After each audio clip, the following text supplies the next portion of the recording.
أما بعد فأعوذ بالله من الشيطان الرجيم بسم الله الرحمن الرحيم لقد كان في قصصهم عبرة لأولي الألباب ما كان حديثا يفترى من دون الله ولكن تصديق الذي بين يديه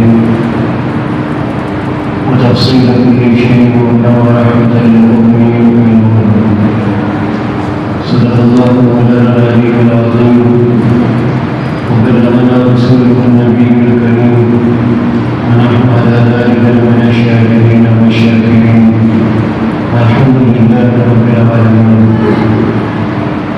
اللهم صل وسلم وبارك على سيدنا ومولانا محمد النبي الأمي وآله وصحبه كما تحب وترضى على ما تحب وترضى.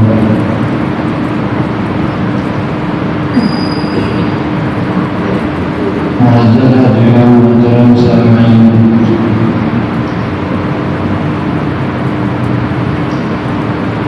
میں اس میں سیدنا عثمان غنی رضی اللہ تعالیٰ عنہ کے حالات ذکر کیے گئے تھے. آج ارادہ ہے کہ حضرت سیدنا عمر رضی اللہ عنہ کے حالات میں کچھ ذکر کیے گئے. حضرت عمر رضی اللہ تعالیٰ عنہ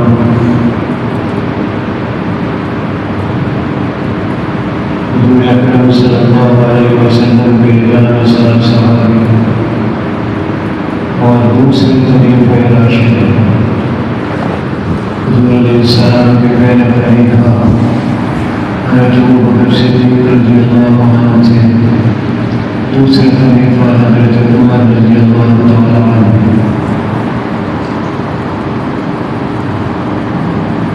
حضرت عمر رضی اللہ تعالیٰ عنہ نہایت جلیل بہادر اور نہایت ہی معزز انسان تھے. دور جاہلیت میں جب کہ ابھی ایمان نہیں لائے تھے آپ کو یہ سعادت حاصل تھی کہ بڑے بڑے قبیلوں کے سرداروں سے ملنے کے لیے آپ کو بھیجا جاتا تھا. کفار آپ کو بڑی عزت کرتے تھے، بڑا مرتبہ اور مقام دیتے تھے.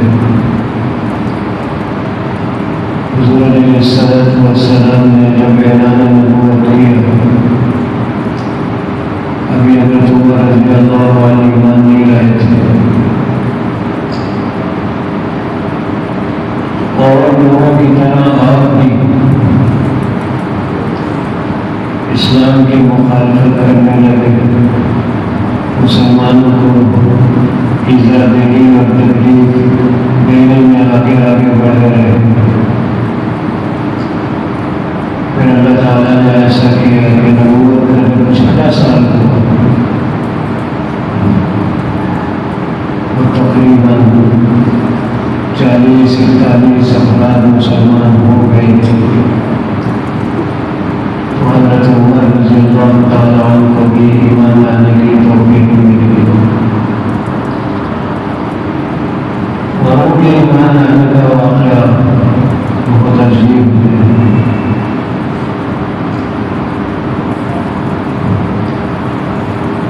آپ تو حضور علیہ السلام کے جانی دشمن تھے، اسلام کے شدید مخالف تھے. ابو جہل کا کہنا سننے پر گھر سے تلوار لیے اور چل پڑے. حضور اکرم صلی اللہ علیہ وسلم کو شہید کرنے کے لیے جا رہے تھے. راستے میں ایک صحابی ملا حضرت نعیم بن عبداللہ رضی اللہ عنہ. انہوں نے حضرت عمر کو دیکھا تو محسوس کیا کہ ان کے تیور تو صحیح نہیں لگ رہے. پوچھا عمر کہاں جا رہے ہیں؟ کہنے لگے میں تمہارے نبی کو ختم کرنے کے ارادے سے نہیں ہوں، انہیں ختم کرنے کے لیے جا رہا ہوں. سلیمان بن عبداللہ نے کہا ان کی تمہاری بعد میں آئے گی، پہلے اپنی بہن اور بہنوں کے گھر کی خبر دو، وہ دونوں مسلمان ہو چکے۔ عمر کو بڑا غصہ آیا اور سیدھے بہن بہنوں کے گھر پہنچے۔ وہ قرآن پڑھ رہے تھے، نیچے آواز آ رہی تھی، دروازہ کھٹکھٹایا بڑے زور سے۔ بہن نے بہنوں نے دروازہ کھولا، اندر آئے، پوچھنے لگے کہ تم کیا پڑھ رہے تھے؟ مجھے پتہ چل گیا، بس مارنا شروع کر دیا۔ پہلے بہنوں کو مارا بہت زیادہ، پھر بہن کو بھی مارنا شروع کر دیا، اتنا مارا کہ بالکل بہن ہو گئی۔ بہن نے کہا ہوگا تم جو چاہو سے کر لو، اب تو ہم نے دین کو قبول کیا ہے تو دین چھوڑیں گے۔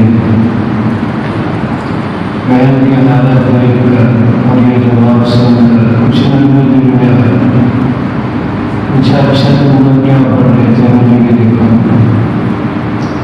بہن نے وہ گھر رکھا ہوا تھا جس پر سورہ طٰہٰ کی شروع کی آیات لکھی ہوئی تھی، کہاں مجھے پڑھ رہے تھے۔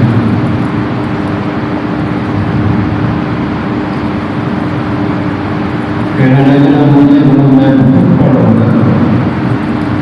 بہن نے کہا تو ناپاک کو ناپاک شخص کے ہاتھ میں ہم قرآن کا حصہ نہیں دے سکتے۔ حضرت عمر گئے، جا کر وضو وغیرہ کیا اور آئے اور وہ ورد ہاتھ میں لیا، اس کو پڑھا۔ قرآن کی آیت سامنے آئی، انی انا اللہ لا الہ الا انا فاعبدنی، دیکھو خدا میں ہی ہوں، میرے سوا کوئی خدا نہیں، لہٰذا تم میری عبادت کرو۔ اسی آیت پڑھ کر رونا شروع کر دی، کہنے لگے کہ مجھے بھی محمد صلی اللہ علیہ وسلم کے پاس لے چلے۔ بہن یا بہنوئی حضرت عمر کو حضور اکرم صلی اللہ علیہ وسلم کی خدمت میں لے گئی۔ زمانے میں صفا پہاڑی کے نیچے ایک چھوٹا سا گھر تھا جسے دار ارقم کہتے ہیں۔ اس چھوٹے سے گھر نبی علیہ السلام کو صحابہ کے ساتھ وہاں تشریف فرما تھے۔ ان صحابہ میں حضرت حمزہ رضی اللہ تعالیٰ عنہ بھی تھی۔ حضرت عمر وہاں پہنچے، آپ کو اطلاع دی گئی، یا آپ نے دیکھی ہوئی کو مرا ہے؟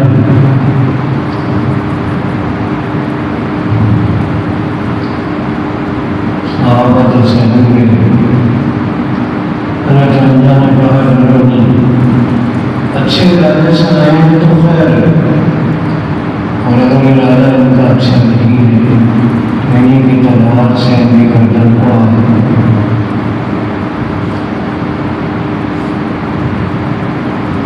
وہ آئے اور انہوں نے السلام نے اٹھ کر استقبال کیا،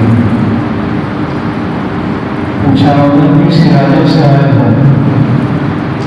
عرض کیا کہ اللہ کے رسول صلی اللہ علیہ وسلم اسلام کا کلمہ پڑھنے آئے۔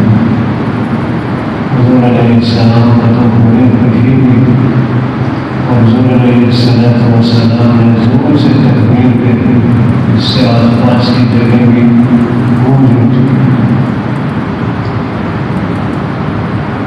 حضرت عمر رضی اللہ عنہ نے کہیں پر اسلام قبول کر کے اسلام کے لیے دعوی ہو گئے۔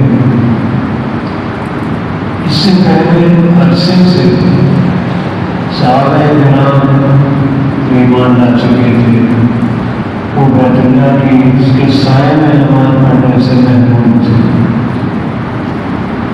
حضرت عمر رضی اللہ تعالیٰ عنہ ایمان لائے۔ حضرت عمر رضی اللہ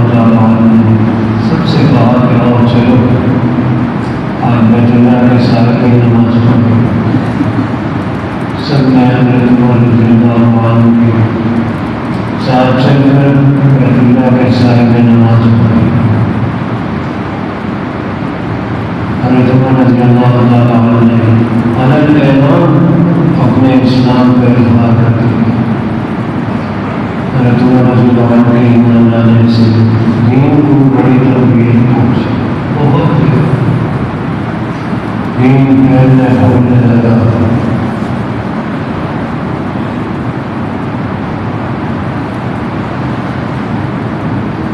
اس زمانے میں لوگوں کو بڑی تکلیفیں دیتا رہا، مسلمان ہونے والوں کو سخت پریشان کیا گیا۔ اللہ تعالیٰ کی طرف سے ہدایت کا حکم آ گیا تھا کہ بھائی یہ تمہیں یہاں نہیں رہنے دیتے تو ٹھیک ہے، تم مدینہ طیبہ چلو۔ صحابہ کرام علیہم رضوان مدینہ طیبہ چلے۔ حضرت عمر رضی اللہ تعالیٰ عنہ نے بھی ہجرت کا ارادہ کیا، بیت اللہ آئے، طواف کیا اور کھل کر کہا دیکھو میں تمہیں بتا رہا ہوں کہ میں ہجرت کرنے لگا ہوں۔ جس کسی کو ضرورت ہمت ہو وہ آئے عمر کا رستہ دے، اس کو ضرورت۔ حضرت عمر رضی اللہ عنہ کو یہ اعلان کر کے مدینہ طیبہ کے اعلان ہوئی، مدینہ طیبہ پہنچ گئے۔ حضور علیہ السلام کی تشریف لے آئے۔ آپ کو معلوم ہے کہ کفار نے 450 میل کے فاصلے پر چلے جانے کے باوجود پیچھا نہیں چھوڑا۔ وہ نبی علیہ السلام اور صحابہ کرام کو پریشان کرتے ہیں۔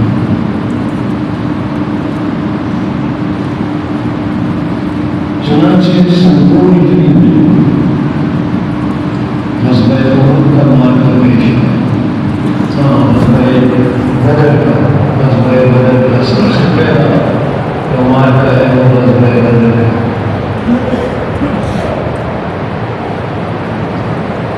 غزوہ بدر کا معرکہ اس طرح پیش آیا،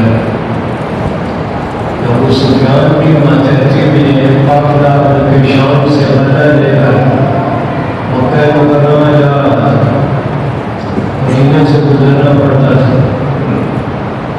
حضور علیہ السلام نے 313 صحابہ کو ساتھ لیا اور فرمایا کہ ہمیں ساتھ لے کر ہوگی، مدینہ مکہ نہیں جانے دیں۔ جب قافلے والوں کو پتہ چلا تو راستہ بدل کر ساحل سمندر سے نکل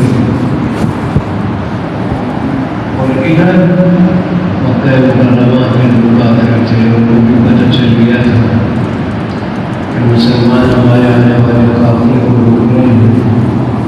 وہ بھی تیاری کر کے پوری جنگی تیاری کر کے 1000 افراد یہ بدر کے مقام پر پہنچے۔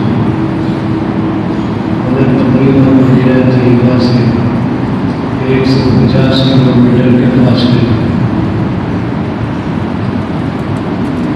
یہ پہنچے۔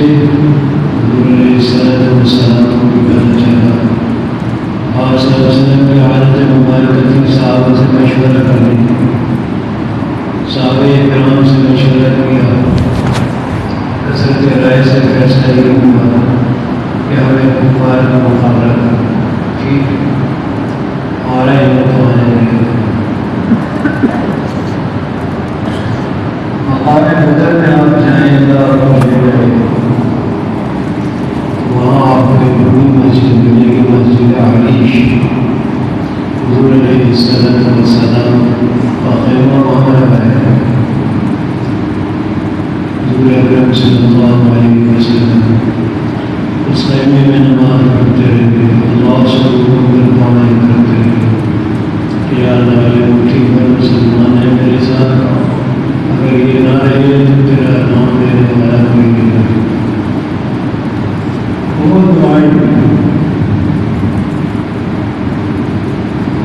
صبح سے بندی ہوئی، مسلمانوں نے بے چینی کے ساتھ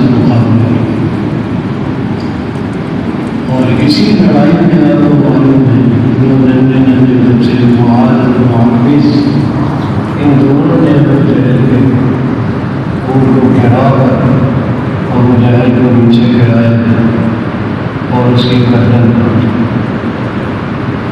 اس قدر متکبر تھا، اس قدر متکبر اور غلام تھا کہنے لگا ذرا میری گردن نیچے سے کاٹو تاکہ الگ ہو کر کے وہ بڑی نظر آئے۔ خیر یہ تو جہنم نصیب ہوا۔ اللہ تعالیٰ نے مسلمانوں کو پتا تھا اس بدلے میں حضرت عمر رضی اللہ تعالیٰ عنہ پیش حضرت ابوبکر بھی تھے، حضرت عمر بھی تھے رضی اللہ عنہ۔ اسی طرح سے اور بھی موقع پر جب لڑائی ہوئی جسے جنگ احد کہتے ہیں، غزوہ احد بھی کہتے ہیں، اس لڑائی میں بھی حضرت عمر رضی اللہ تعالیٰ عنہ پیش تھے۔ اسی طرح تمام لڑائیوں میں حضرت عمر رضی اللہ تعالیٰ عنہ پیش تھے۔ سمجھے علمی میں صلح حدیبیہ کا واقعہ پیش ہے۔ حضور علیہ السلام 1400 صحابہ کو لے کر عمرے کی غرض سے نکلے تھے۔ ان صحابہ نے کفار نے حدیبیہ کے مقام پر آپ کو روک دیا تھا کہ ہم اس سال کا معاملہ نہیں کریں گے۔ آپس میں بات چیت ہوتی رہی اور طے ہوا کہ صلح کرنی ہے۔ حضرت عمر رضی اللہ تعالیٰ عنہ نے حضور علیہ السلام سے عرض کیا کہ یا رسول اللہ صلی اللہ علیہ وسلم، کیا ہم کر رہے ہیں؟ کیا ہمارا دین سچا نہیں ہے؟ پھر ہمیں اس صلح کی کیا ضرورت ہے؟ اور اس سے حضور علیہ السلام نے سمجھایا بتایا مان لیں۔ پھر ایسا ہوا کہ اللہ تعالیٰ نے اس کے بدلے میں حضور علیہ السلام فتح مکہ کی حالت نصیب کرنا 2 سال کے بعد سن 8 ہجری۔ حضرت عمر رضی اللہ تعالیٰ عنہ ان کے حالات پڑھنے سے معلوم ہوتا ہے کہ بعد میں بہت پچھتاتے تھے اور روتے تھے کہ میں نے حضور علیہ السلام کے سامنے ایسا لگا جب کیوں نہیں جاتا۔ اور یہ حالات حضرت عمر رضی اللہ تعالیٰ عنہ کے چل رہے تھے۔ سن ہجری 11 کی شروع میں حضور اکرم صلی اللہ علیہ وسلم کا انتقال ہوا۔ ربیع الاول سن 11 ہجری میں پیر کے دن، اور تاریخ میں یہ لکھا ہے کہ جس دن حضور اکرم صلی اللہ علیہ وسلم ہجرت کر کر مدینے آئے تھے، اسی دن حضور علیہ السلام کی یعنی پیر کے دن آپ کی وفات ہوئی۔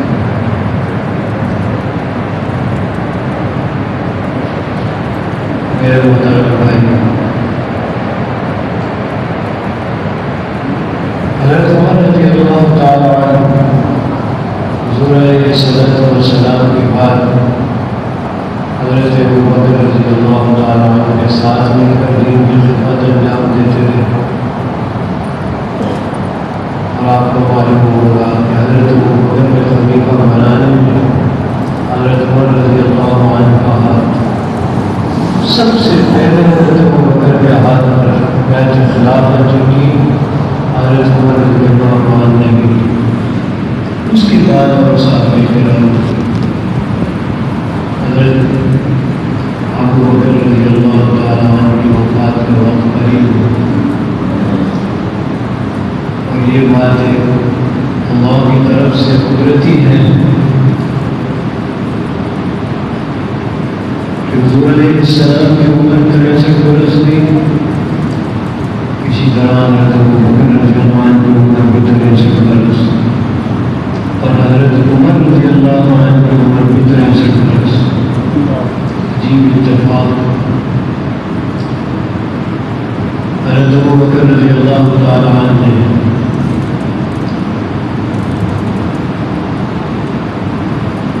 کچھ عرصے خلافت کا بار اٹھایا غالباً 2 ڈھائی سال،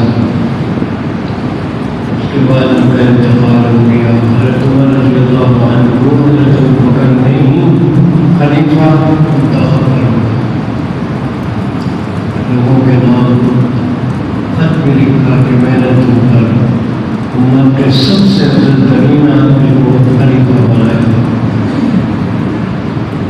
حضرت رضی اللہ تعالیٰ عنہ خلیفہ بنے. لیکن اس قدر سختی حضرت عمر رضی اللہ عنہ کی پہلے تھی وہ خلیفہ بننے کے بعد سختی ختم ہوئی. اب عام افراد کے بارے میں کوئی سختی نہیں ہوتی. ہاں اگر کوئی جرم کرتا یا کوئی دین کے خلاف حرکت کرتا تو پھر آپ کو سختی دیکھنے والی ہوتی. حضرت عمر رضی اللہ تعالیٰ عنہ خلیفہ ہو گئے. خلافت کا بار اٹھانے کے بعد جو آپ نے کارنامے انجام دیے تاریخ کا ایک سنہرا تھا. حضرت عمر رضی اللہ عنہ وہ ہستی ہیں آپ سنیں گے تو حیران ہوں گے. جو آپ فیصلے کرتے تھے زمین پر اللہ تعالیٰ آسمان سے ان فیصلوں کی توثیق نازل کروا دیا. یہ بڑی فضیلت کی بات ہے.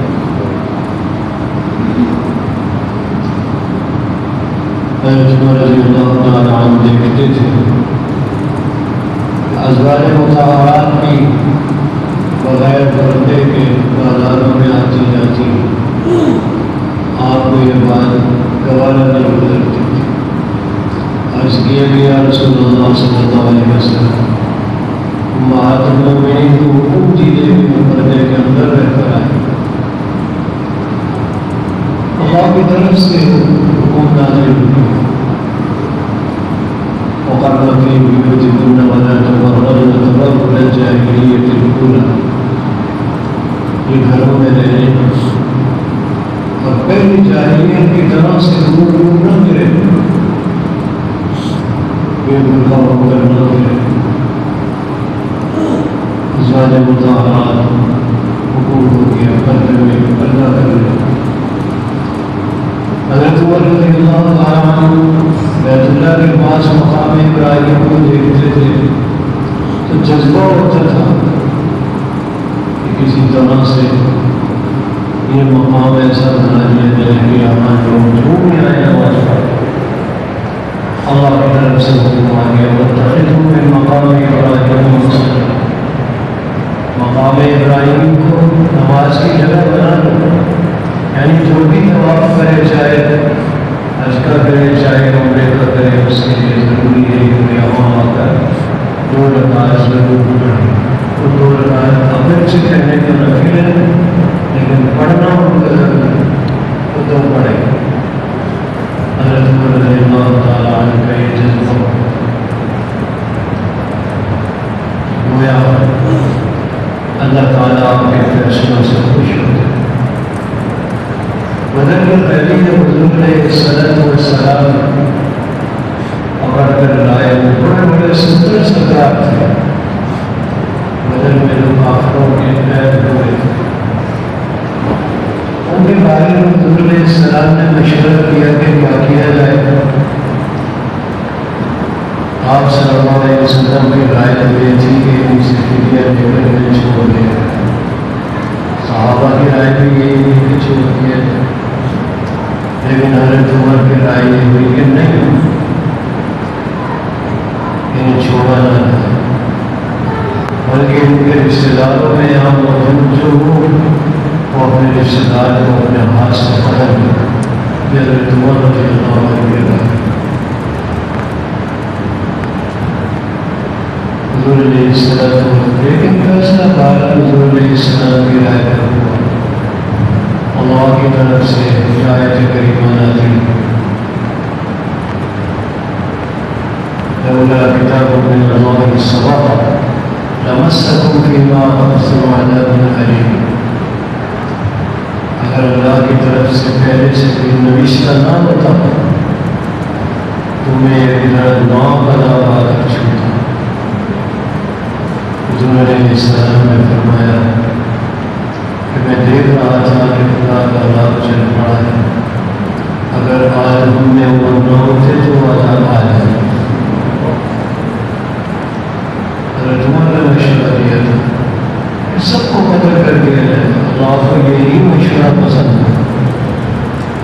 اگرچہ حضور علیہ السلام کی رائے کے مطابق ان کو چھوڑ دیا، مگر فیصلہ حضرت عمر کا اللہ کو پسند ہے۔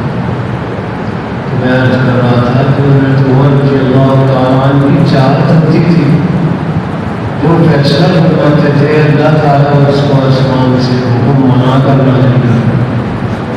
یہ حضرت عمر رضی اللہ عنہ کی شان تھی۔ بھارت خلیفہ بننے کے بعد جو آپ نے کارنامے انجام دیے اور جو آپ نے مسائل طے کیے، اختلافی مسائل کو حل کیے، وہ بہت ہیں انشاءاللہ اگلے جمعے کچھ عرض کروں گا۔ اللہ نے ان باتوں کی سمجھنے اور ان پر عمل کی توفیق عطا فرمائے۔